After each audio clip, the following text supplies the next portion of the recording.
Hello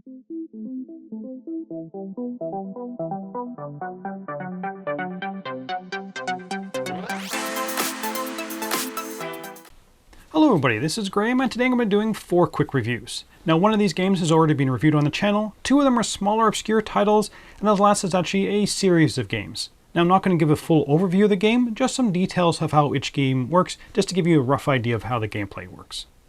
So, the first game I'm going to be talking about is one called Hamlet. Now, this is a game I figured I'd sure to like. This is a game about building up a small hamlet and ultimately building up the local church, and the church is the timer of the game. Each player is going to have workers and donkeys along with other items. In essence, this game is about the creation of resources in some buildings and converting those resources in other buildings to ultimately donate them to the church and help build it up. And once the church is built, the game ends. So let me quickly show you how the game works. Once the Hamlet board is set up and each player has their pieces, you're going to be taking turns in order until the church is built. On a player's turn, they're going to get a chance to move each of their donkeys 1 tile along any of the connected roads. Then, for each worker you have on the board, you can do an action with that worker. Now, a lot of the time you're going to be spending producing and refining goods. To produce something, you need to have a worker on the production tile. You'll always produce up to whatever the maximum is. For refining, you need to be connected through your workers and donkeys to be able to transport the goods from where they are produced to where you need them. So for the sawmill, I need to be able to transport the goods from the woodcutter to the sawmill, and it has to be along the roads. A villager can move a wood from the woodcutter, but then you need donkeys to move the wood along to an adjacent space along the road. When refining materials, you place your material on the refiner. When it's consumed by any player, you're going to be getting money and points. But again, to use that refined material, a player needs to be connected to a sawmill to wherever they need that refined material, like the church or the market or whatever. Another action you can do with your workers is go to town hall and either hire more workers or donkeys, or buy one of the blueprints that are available in the market by paying the appropriate cost of coins if applicable. You can go to the market to sell goods for points listed. Again, there has to be a connection along the roads to go from the market to the goods you want to sell. You can also purchase materials when needed from the market for the listed price. Again, you need to be connected to the market to the location that needs those goods. The other action you can do with your worker is help build the church, and that's going to move the game along. You're going to transport the required materials to the church and place one of your markers on the delivery that you've just done and add that segment to the church. The last 2 actions you can do with a villager is to expand your village. If you have a blueprint in front of you, place an unactivated worker on a tile you want to build a new space next to. Make sure you can transport the required goods and build the tile, making sure to follow all the adjacency rules and gain the construction rewards on the new tile. If you're the first player to build that type of refinery, you gain a milestone, and your refined materials are now worth more, and you're going to be using the other side of your materials. And you're also going to unlock the other refineries of that material. They're going to go be added to the bag. The last action is to build a road. You connect sides of tiles if there's a mountain next to a mountain or a forest next to a forest, and as long as those tiles are not already connected, you can build a road in between those 2 sections. Now the game ends when the church is being built. Then you're just going to score points for any rewards you got during the game, score any landmark tiles, which are special kind of tiles you're going to be building throughout the game. And they usually need to be connected back to the church by roads to score, unless stated otherwise on the tile.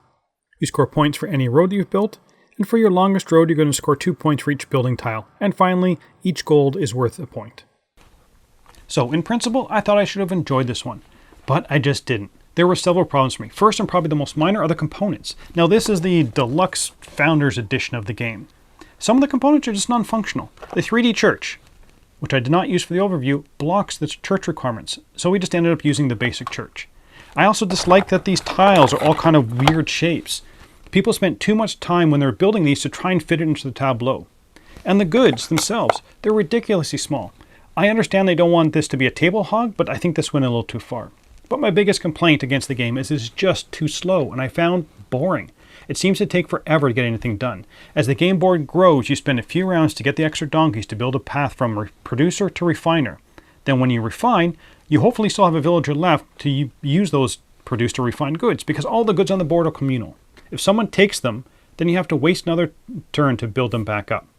On each round, you have to plan out what you want to do, so your donkey's in the right spots. You have to make sure that they're there to make the actions that you want to take. And everyone does this at the start of the turn, because you need to see the board state to make this plan. So everyone's turn just takes so long, and you achieve so little on your turn. Now, it's not all bad. I did like the basic idea of this game, and even like the idea of having to have a supporting network. It should have been right up my alley, but most of the games the people I played with just weren't having fun. Combined with a game that just seems to take too long, the box says 25 minutes per player, it feels so much longer than that.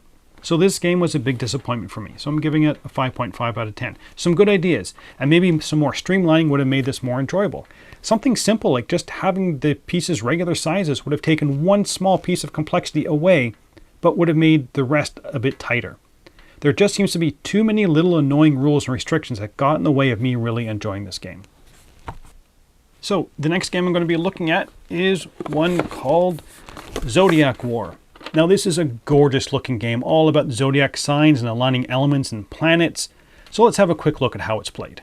In this game, each player chooses a zodiac sign and takes the appropriate pieces, which will have important information on them like a special ability and your ruling planet and element sign. Now the goal of this game is to get the 3-star crystals, and they can be bought with 10 faith, which is the currency in the game. But you can only buy the crystals if you achieved what's called perfect alignment. That is, you're able to align your zodiac sign with your planet and the element on this rotating board. Now the main mechanism is card play. You'll start with a handful of tarot cards, and on your turn you're going to turn over the top of the zodiac deck and receive the reward at the top of the card. Then rotate the planet ring until the planet shown on the card matches your zodiac symbol. Then rotate the element ring as shown. And finally, check how many times you rotated the planet ring to see if you received a bonus. Now you receive the bonuses as shown, and finally, each player will check to see if their zodiac signs appears at the bottom of the card. If it does, you're going to take the reward or receive that penalty. Then the player is going to play 3 cards from their hand face down, and this is mandatory. If you have less than 3 cards, you play as many cards as you have in your hand. Now there are rules to play with a 4th card, which has to be what's called a major arcana, which is a type of card from the tarot deck. Once your cards are played, you reveal the cards. If you played a major arcana, that is the 4th card, and it's a card with a purple background, it gets triggered first. Then the other 3 cards are revealed and you activate the circle representing the position of the card. So in this leftmost card, you'd receive whatever in the left circle. If it's the rightmost card, you receive whatever in the rightmost circle, etc.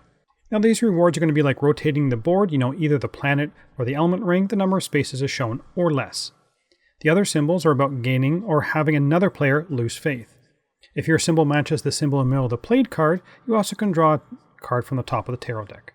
Once all the cards have been activated, you check the alignment of the rings against your planet. Now there's a whole bunch of ways to gain faith depending on what is aligned. The most important one is aligning your element, the ruling planet, with your sign. This will allow you to purchase crystals for 10 faith. You buy your 3rd crystal, and you've won the game. If not, you can buy more tarot cards, then the next player goes. And that's how you play.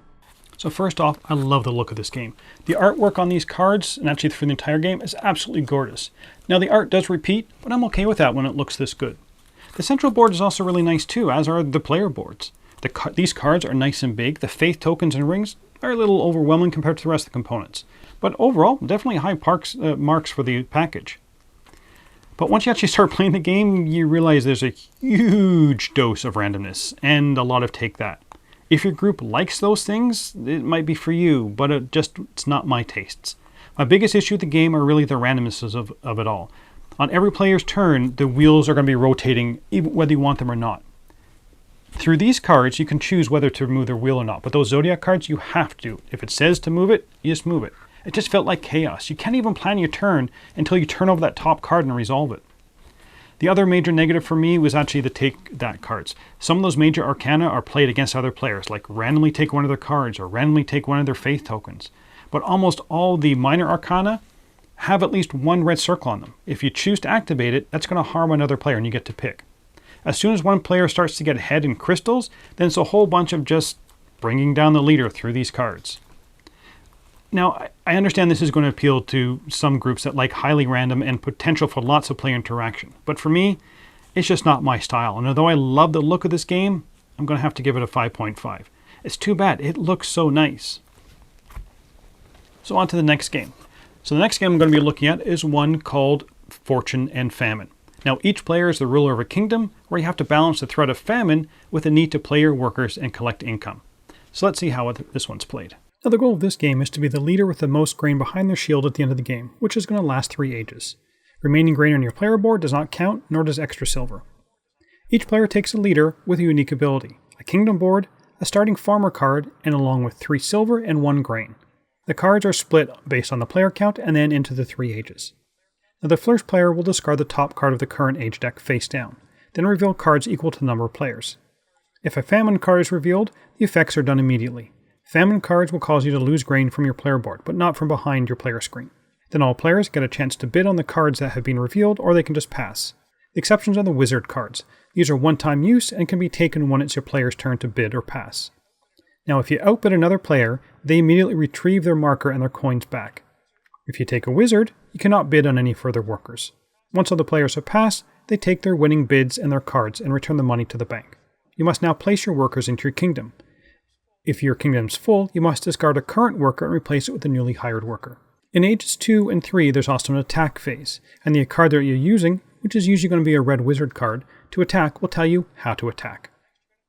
Next, you're going to pay your workers. Each worker that has a hand on the left side of the card can be paid to get what's on the right side of the card. You place your payment on the workers you want, and you do this before you claim any rewards. Then, all the workers with a reward hand on them, most workers have to be paid to get your reward, but there are some that will just going to give you a reward every round. You take the reward and place that on your player board. Finally, you must decide to either pay 1 silver to move as much grain as you want from your player board behind your screen, or you can choose to take one of the resources of your choice. Once the grain is in your storage, it is generally safe and cannot be touched by anyone, including yourself. At the end of the third age, see who has the most grain, and they are the winner of the game. Well, this game is unfortunately a little underwhelming. There are only 8 types of workers in the entire game. There's 3 basic ones that can be upgraded, so maybe a total of 11 card workers in this deck. Some of them you're going to find just not useful, and once you get a good engine going, many of the bidding phases you're just going to skip. Having a philosopher, which allows you to double pay for a worker and get double the rewards, is probably my favorite worker. Combined with the merchants and farmers, you have a pretty decent engine going. Now the wizards do offer a one-shot deal, but they take up a space in your kingdom, and once you use them, they're gone. So getting the attacking wizards in Age 2 and Age 3 might be tempting, but stealing a coin once is not much of a threat. They just felt again underwhelming, and especially in the later stages of the game. The blue wizards, which give you stuff, are definitely helpful early on in the game. Now, I do like all the different leader abilities. Now, I'm not sure they're all completely balanced or completely useful, but I do like them. Having an extra hiring spot or being able to ignore 1 famine each age seems to be much more useful during the entire game, but that one to do with the extra hiring seems maybe a little less useful. The game just feels like it was behind the times. It feels like it should come out many years ago. And even then, it feels very shy on gameplay. One play, and you've seen every card this game has to offer. They really aren't that interesting. Most of the games I played, players just fell into a pattern of building a small engine and just kind of letting it run over and over again. The one interesting decision was at the end of the round, decision to store your grain or take your resource. If you haven't seen a famine yet, you're going to be pressing your luck. Because in the second and third ages, there are more famines, I believe, but you're always burning that top card before each phase, so you don't know what that is. So it definitely adds some uncertainty whether you're going to store your grain or not. But for me, there really isn't enough here to want me to come back to this game, so I'm going to give it a 4.5 out of 10. I think if there are more workers to kind of match the variety of leaders in the game, it may be more interesting. But the first game I played of this felt exactly like the last game I played of it. And honestly, I don't think I want to play this one again. So next we move on to the last games I want to talk about. Now these are a whole series of games. These are basically called cold case files, so there's a whole bunch of them here. Are they a game or just an activity? I might lean towards the latter, but as you can see, I played a few of them now. Since these are one and done activities during the overview, I'm not going to spoil any of the cases that I have. When you first open up on these packages, you're just going to take out all the components. Now, I've laid out a variety of components to show you the type of things you can get, and these are spread against many of the puzzles as to not spoil any particular one. Some puzzles will have extra envelopes that can give you further information on things to solve. In other words, you solve phase A, and then you go to phase B. And some of them just have you solve the mystery, and there's only one in the box. Many of them will require you to go to a website to see if you're correct in your guesses. You'll be analyzing all the materials you have, cross-referencing witness statements, crime scene photos, maps, news articles, etc. In some of the cases, you'll have to do additional work on the web by going to certain websites, usually like a fictional police database to retrieve information, or maybe even calling someone's voicemail. And once you think you've solved the case, you go to the designated website and follow the instructions to see if you're right. Now, I don't want to spoil any of these cases, but this on the table should give you a good idea of what to expect in one of these packages. Now, not all of these are going to appeal to everyone because they really aren't what you call traditional board games.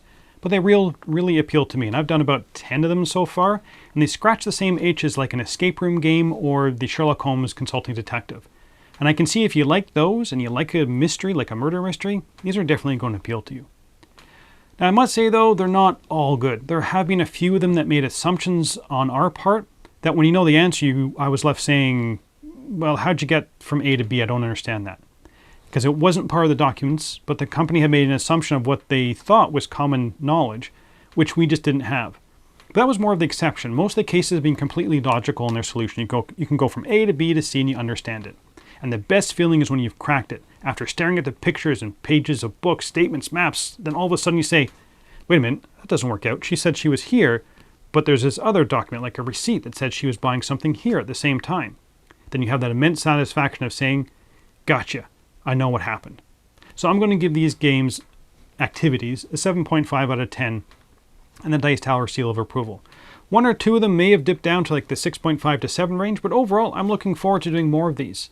So if you like puzzles, mysteries, escape rooms, or the Sherlock Holmes consulting detectives, this is definitely something you should try out. So a quick recap of what I looked at. I looked at Hamlet, a game that I felt was doing too much in this game to achieve too little. Combined with a downtime where everyone was working out how to get resources from point A to point B, just slogged the game down too much for me, so I gave it a 5.5 out of 10. Next was Zodiac Wars, a highly random with a fair bit of take that just didn't appeal to me. I loved the look of the game, but the gameplay just didn't click. But I could see it working for other groups. I gave this one another 5.5 out of 10.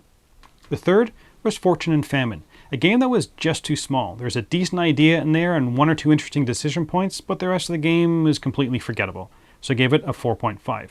If it had been fleshed out more, that rating would most definitely be higher. And the last were the cold case files. Definitely a fun 1 or 2 hours of pouring through documents looking for clues. Might not be for everyone, but it's one that I enjoyed, and I gave them a 7.5 out of 10. And that's it. Thanks for watching.